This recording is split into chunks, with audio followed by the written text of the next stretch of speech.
parents told me they couldn't afford Christmas gifts for the children this year. We're keeping it small, they said. Then I saw my nieces unwrapping luxury gifts at a family Christmas party we didn't know of. Best Christmas ever.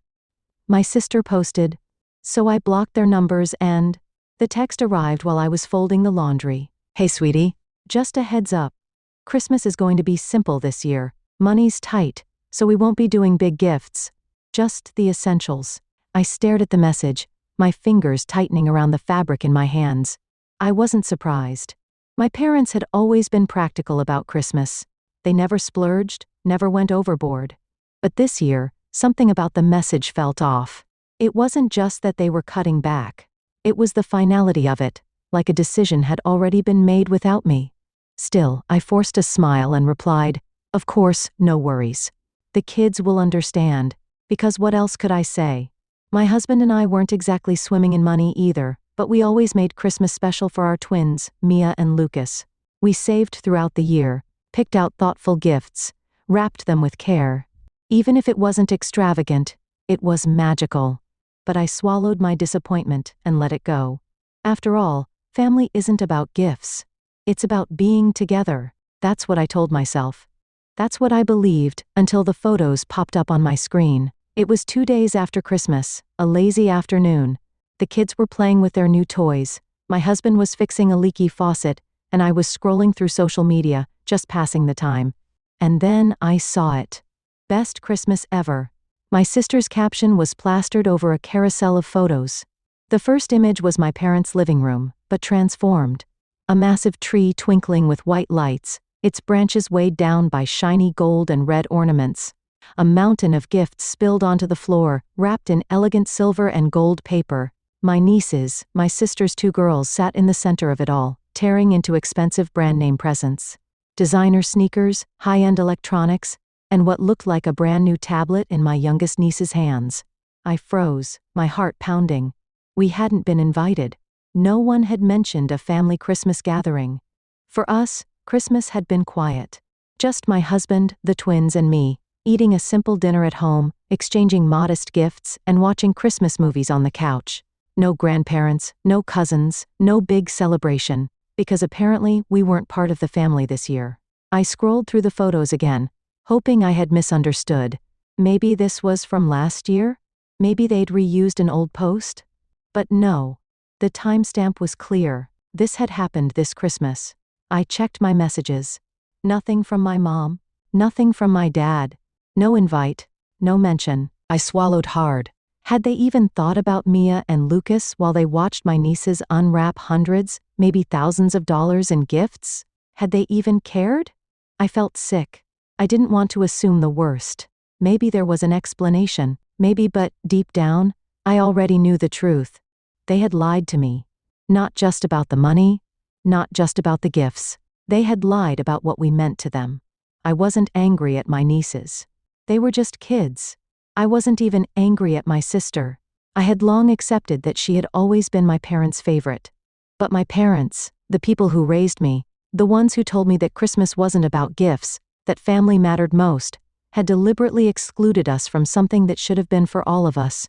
And the worst part, they had let my children believe that Christmas had to be small and simple, because there was no other choice. Yet, for my sister's kids, Christmas had been grand and extravagant. I stared at the screen for a long time. Then, without hesitation, I went to my contacts. I blocked their numbers, not in anger, not in pettiness, but because sometimes the people who are supposed to love you the most are the ones who hurt you the deepest. And this year, my Christmas gift to myself was peace. Blocking their numbers should have felt like closure. Instead, it felt like an open wound. The days after Christmas passed in a blur. I went through the motions, cooking, cleaning, playing with Mia and Lucas, but I felt hollow. The betrayal sat in my chest, heavy like a stone I couldn't swallow. My husband David noticed. "You okay?" he asked one evening as we put the kids to bed. His voice was careful, knowing I hesitated. "Yeah, just tired," I lied, pressing a kiss to Mia's forehead before shutting off the light. He didn't push, but I saw the way he watched me, the way his brow furrowed when he caught me staring off into space. Because how do you say out loud my own parents don't care about me? How do you admit that you weren't just left out? You were discarded? I expected them to try to contact me, but nothing happened. The silence stretched for days. At first, I thought my mom would at least try. Some excuse, some last-minute explanation to soften the blow, but there was nothing. Then my sister's name popped up on my screen. I let the phone ring, then it rang again and again until finally a text came through. I saw that you blocked Mom and Dad. What is wrong with you? Not, I'm sorry. Not, we should talk. Not even an ounce of guilt or understanding. Just accusation. I stared at the message, my pulse hammering in my ears. What was wrong with me? David found me sitting on the edge of our bed, gripping my phone like it might break in my hands. They didn't even try to deny it, I said, my voice barely above a whisper. He sat beside me. They knew what they were doing, Daisy, and they don't care that it hurt you. I exhaled shakily. I keep trying to tell myself that maybe I misunderstood. Maybe they had a reason. David shook his head. Stop. Stop making excuses for them. They made a choice. I swallowed, feeling the familiar sting of tears behind my eyes. He was right. They had chosen my sister, chosen her kids, chosen to lie to me, to let my children believe that Christmas had to be small and simple, while somewhere else they were celebrating with a tree full of gifts and laughter. That wasn't an accident. That was deliberate. That was a decision. The next day, I finally responded to my sister's message. They told me they couldn't afford Christmas gifts for the kids this year, but they could afford a full celebration for yours. They could afford luxury gifts, expensive decorations, a party, but they couldn't afford to even invite us? Explain that to me. Her response came almost instantly. It's not a big deal, Daisy. Mom and Dad just wanted to do something nice for the girls. You're overreacting. I felt my stomach drop. This wasn't an accident. This wasn't just about Christmas. This was how they saw me. Less than. The afterthought. The child who didn't matter as much. And for the first time in my life, I stopped pretending otherwise.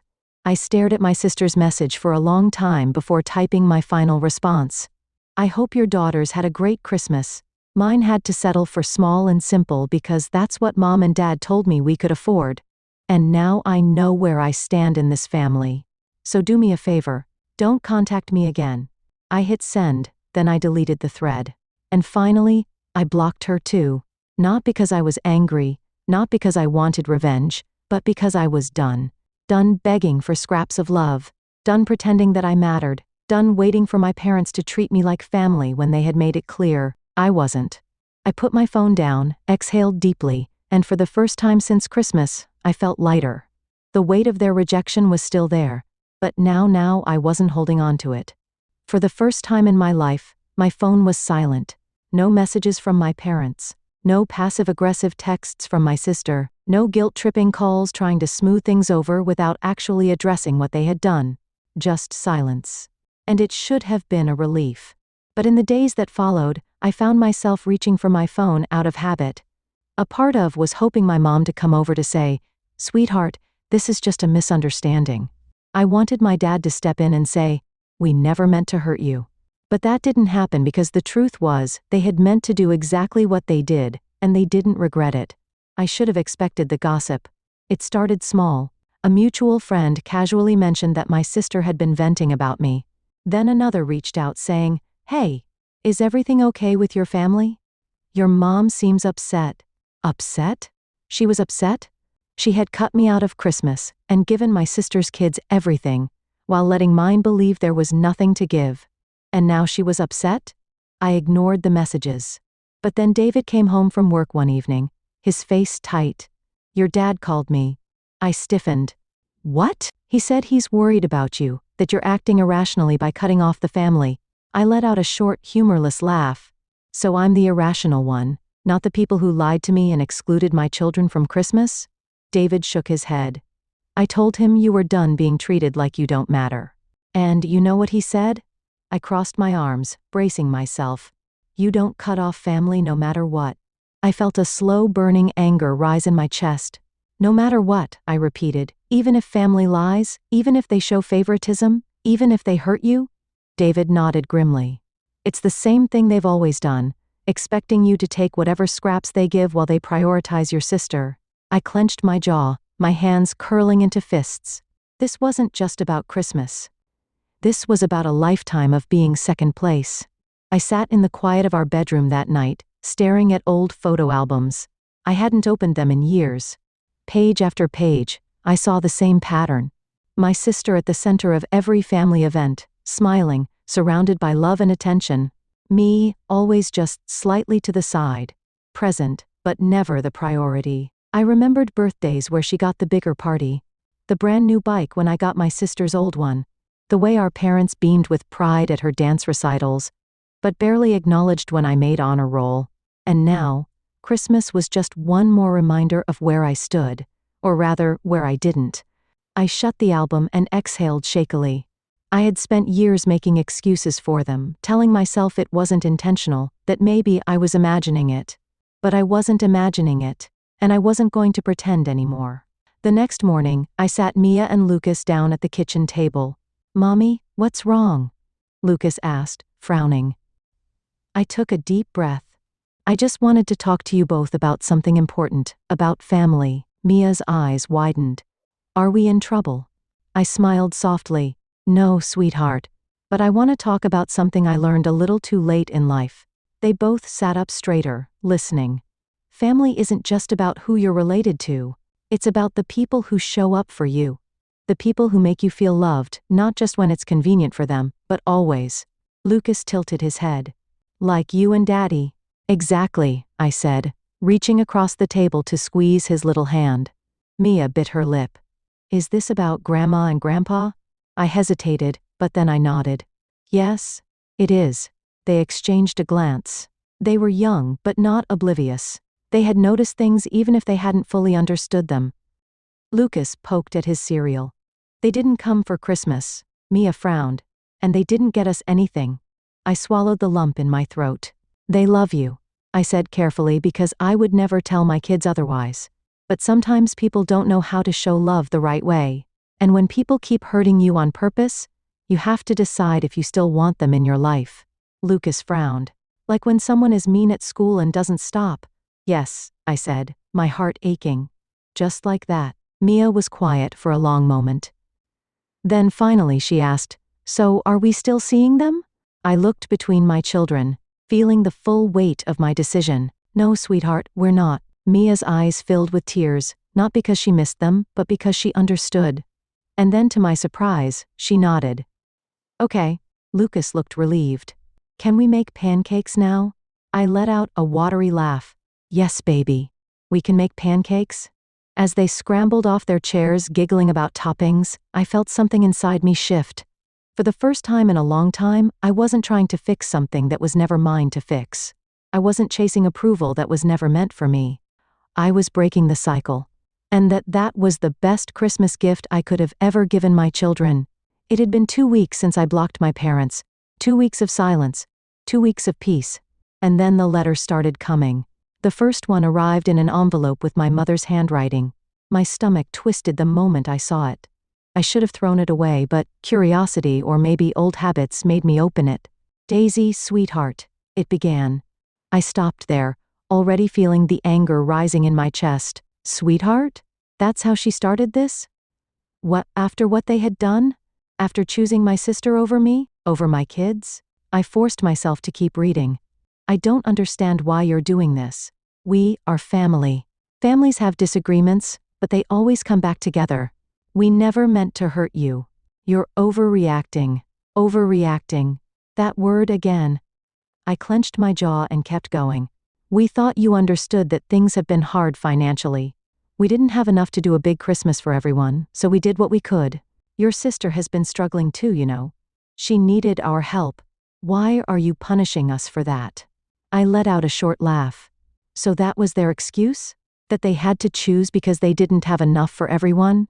They had money for a luxury Christmas for my nieces, but nothing for my kids? I had spent years giving them the benefit of the doubt, not anymore. I folded the letter neatly and placed it in the trash. 3 days later, I got a text. This time it was from my aunt, my mom's older sister. I hesitated before opening it. "Hey Daisy, I just had a long talk with your mom. She's really upset. She's been crying over this whole thing. She doesn't understand why you're being so harsh. You know how much she loves you, right?" I rolled my eyes. There it was, the classic guilt trip. When they couldn't bully me into compliance, they tried shaming me into forgiveness. I didn't reply right away. Instead, I stared at the message, letting the weight of it sink in. My mom had been crying? Where were those tears when my kids sat by a small tree unwrapping cheap gifts, believing their grandparents couldn't afford more? Where was that heartbreak when my sister's kids were showing off their designer sneakers and brand new electronics? Where was her sadness when I found out through a social media post that my own parents had celebrated Christmas without us? They weren't crying for me. They were crying because they had lost control of me. Because for the first time in my life, I was refusing to be the daughter who swallowed her feelings just to keep the peace. I took a deep breath and finally typed my response. She's not upset because she hurt me. She's upset because I finally stood up for myself. And if you can't understand that, then maybe you should stop being her messenger. I hit send. I thought that would be the end of it. I was wrong. The final attempt came through an old friend of my mother's, someone I hadn't spoken to in years. A Facebook message. "Daisy, I just wanted to reach out. Your mom is devastated. She doesn't know how things got so bad between you. She asked me to tell you she loves you. She's heartbroken over what's happened. I know you're upset, but can't you just talk to her? Life is too short for this kind of grudge." I stared at the message, fingers hovering over the keyboard. They still didn't get it. This wasn't a grudge. This was a boundary, a decision to stop chasing people who made it clear I wasn't a priority, and yet they refused to acknowledge what they had done. There was no apology, no taking responsibility, just more manipulation. This time I responded with only one sentence. "If she's heartbroken, it's only because she finally got treated the way she treated me." That night, David found me sitting on the couch, my phone face down beside me. "More messages?" he guessed. I nodded. "More guilt trips?" "Yep." He sat down beside me, watching me closely. "You okay?" I thought about it for a moment, and then to my surprise, I realized I was. Because for the first time in my life, I wasn't waiting for my parents to care. I wasn't desperate for their approval. I wasn't grasping at the hope that one day, they'd treat me the way I had always treated them. I was done, and that felt like freedom. David took my hand, giving it a squeeze. Good. And just like that, I knew. This was what real love felt like. 2 months passed. 2 months without a word from my parents, my sister, or anyone else carrying their guilt-laced messages. 2 months of peace, of dinners with my husband and kids, of laughter around the table, of weekends spent making memories without the shadow of family obligation hanging over me. At first, it felt strange, like something was missing. But then I realized what I was feeling wasn't loss. It was relief.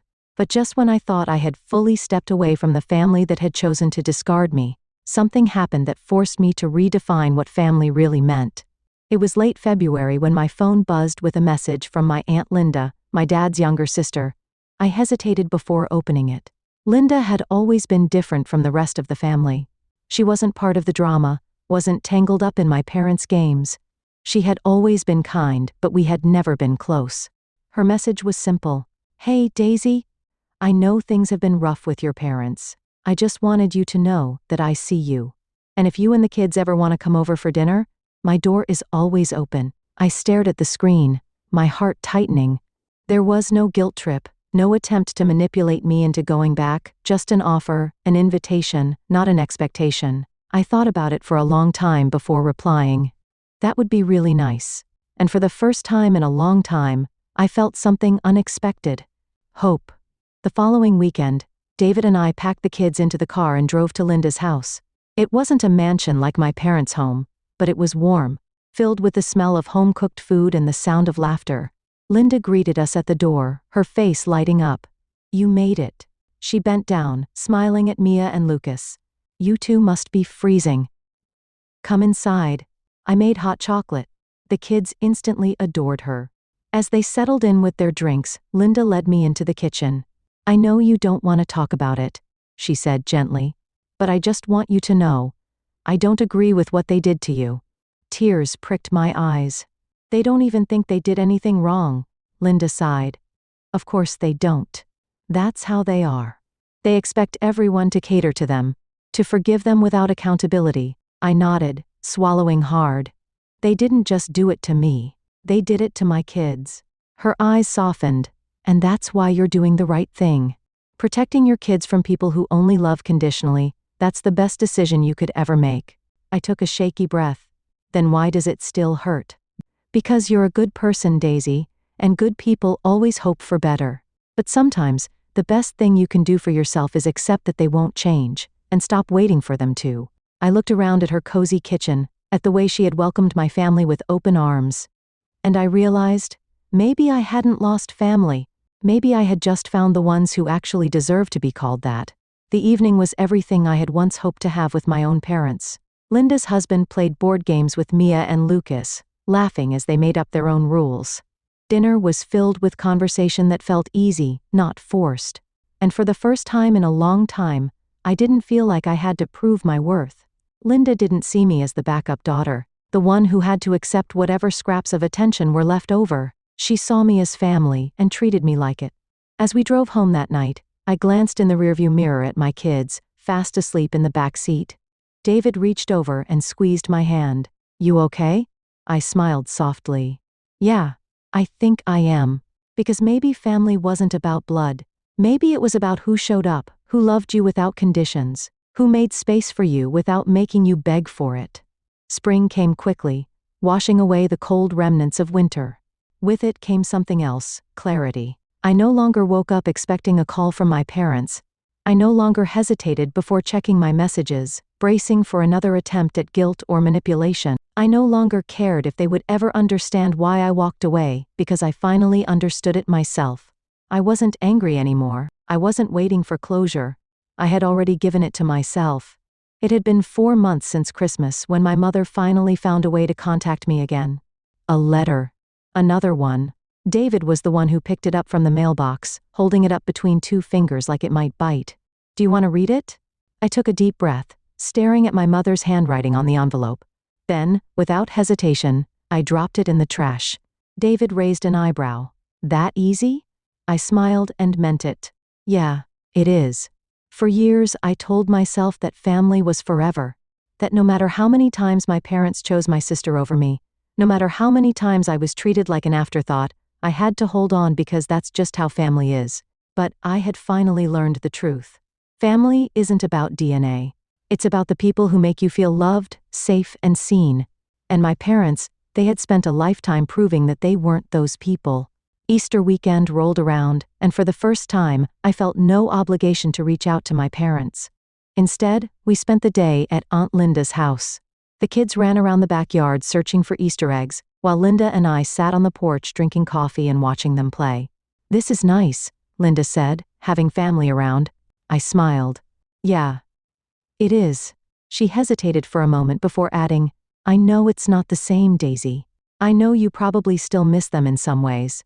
I thought about that. Did I miss them, or did I miss the idea of them? The parents I had wanted them to be rather than the ones they actually were? I took a deep breath, letting the warm breeze carry away the weight that had once sat so heavy on my chest. No, I said honestly, I don't. And for the first time I knew it was true.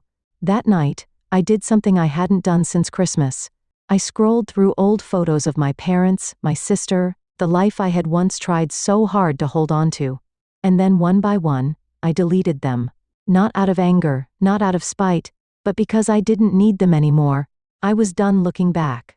I was done wondering if I had made the right decision. I was done giving love to people who refused to return it. I put my phone down, exhaled deeply, and closed my eyes. I had let go.